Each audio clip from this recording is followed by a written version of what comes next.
crawling around, searching for higher ground.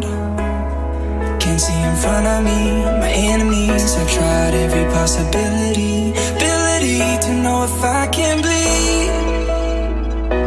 If that's what you wanted, you won't get it tonight.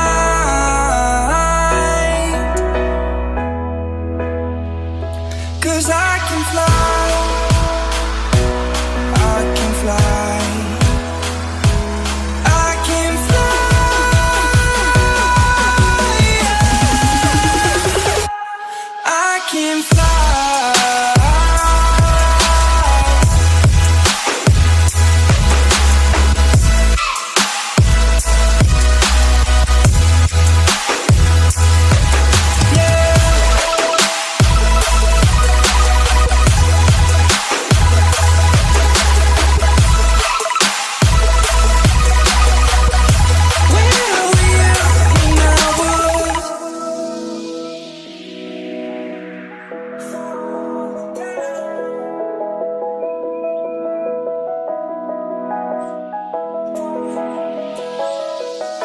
I'm crawling around, searching for higher ground.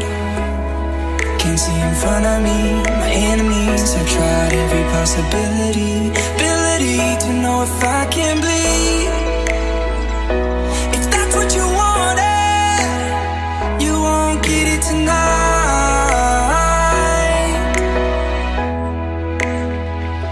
'Cause I can fly, I can fly. I can fly.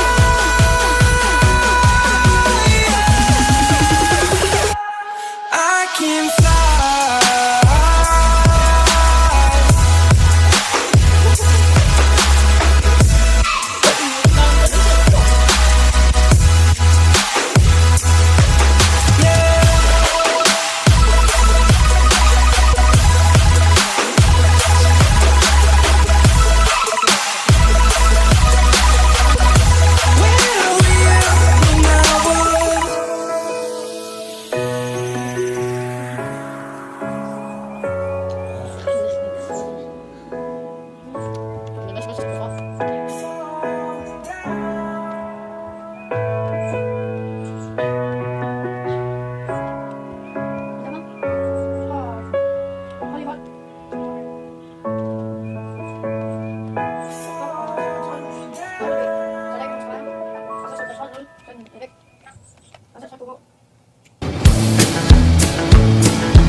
Da Mikkel havde været i hans nye plads, sådan omtrent en 3 ugers tid, der var der diskotek og bodega, og han ville lige kigge forbi. Han skulle bare have sig en enkelt eller to, og så skulle han ellers hjem. For han skulle op og malke en stor flok køer søndag morgen klokken 5. For han var knolde sparker og overkugle klapper og gylde sprayer og ko, da det hiv, træk og slipper assistent. Og selvom folk de ser, at der lugter af gylde, så er hans bajer i hvert fald betalt med penge, som han selv har tjent. Nu skete der det, at Mikkel blev forelsket ved allerførste blik. Da bilen ved siden af, hun spurgte om af, han tødte det var noget skønt musik. Han havde både vasketøj og skiftet tøj, men for at nå at være fuldstændig savlig, så havde han glemt at bruge hans deodorant. Så tænkte nu, hvis hun kunne lugte han til daglig, var knolde sparker og roerkugle klapper og gylde sprayer og ko, da det hiv, træk og slipper assistent. Jamen så nær kotaget, så måtte hun bare have hende bajer var i hvert fald betalt med penge, som han selv havde tjent. Så spurgte hun om han ville med ud og danse, og Mikkel han kunne sige nej.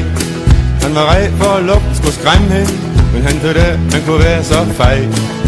Efter de 3 første dans, der var Mikkel begyndt at svede, og han prøvede at holde sig lidt på afstand, så på skulumpe han arbejdede med.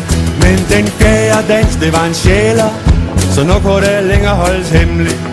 Hun snos lige til hans skjort, og så hun, at toast og dufter så hjemmelig.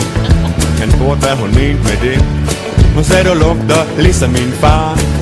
Og så kan vi alle sammen gætte, hvad hendes far han var. Ja, han var knoldesparker og råkugle klapper og gyldesprayer og kobatte hiv, træk og slipper assistent. Og selvom folk de ser, at han lugter af gylde, så er hans bajer i hvert fald betalt med penge, som han selv har tjent. Da Mikkel han malkede søndag morgen, helt svimmel af kærlighed, der kom han til at tænke på, at han helt havde glemt at spørge hende, hvad hun hed. Der gik 3 uger, før han mødte hende igen. Det var en fredag, han havde weekendfri. Hun hed Jonna, hjem på kaffe, lørdag formiddag klokken 10. Mikkel han kom til at sige jo tak, selvom hun gav ham et mindre chok. For selvfølgelig kunne han lide hende, men at hilse på hendes forældre, det tødte han var lige tidligt nok. Det gik jo godt nok, for moren hun var ligesom Jonna, og hende og far var en hyggelig mand, som havde en bitte ejendom på 17 tønder sand. Den kunne han selvfølgelig ikke leve af, så han arbejdede på naboens gård.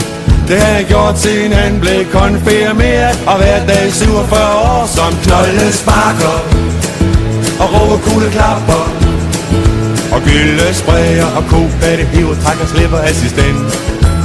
Og selvom folk de siger, at han lugter af gylde, så er hans bajer i hvert fald betalt med penge, som han selv har tjent. Mikkel blev forlovet med Jonna, og året efter blev han svigersøn.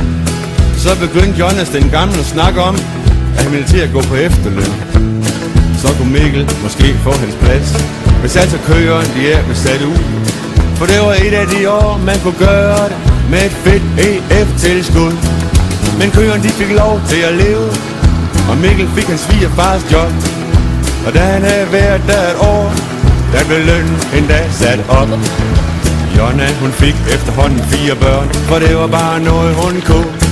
Og hvis naboen har solgt hans køer, så arbejder Mikkel der endnu som knoldesparker